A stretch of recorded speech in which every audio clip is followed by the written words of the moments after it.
बार्शी सोलापूर जिल्ह्यातील एक तालुका मुख्यालय ठिकाण असून तालुका शहर आहे मित्रांनो. ऐतिहासिक सांस्कृतिक दृष्ट्या लाभलेले साफ स्वच्छ सुंदर शहर देखील आहे. इथले लोक देखील छान आणि मनमिळाऊ आहे.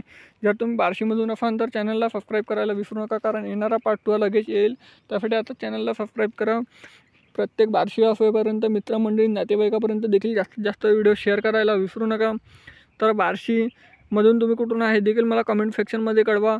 बार्शी ते सोलापूर जिल्हा मुख्यालयापासून किती किलोमीटर अंतरावर आहे पहिला आपण या व्हिडिओमध्ये जाणून घेऊया. तर या मित्रांनो 70 किलोमीटर अंतरावर 1.5 तासाचा प्रवास आहे. प्रत्येक दर तासाने बसेस सेवा सुरू असतात. ह्या आय लव्ह बार्शीच्या सेल्फी पॉईंट. ह्या मित्रांनो बार्शी टाऊनचं रेल्वे जंक्शन, तर रेल्वेसुद्धा आहे मित्रांनो. या बार्शी टेक्निकल हायस्कूल बार्शी जिल्हा सोलापूर. आणि या बार्शी या नकाशा बार्शी या पार्ट 2 साठी चॅनलला सबस्क्राईब करा, लाईक करा, शेअर करा.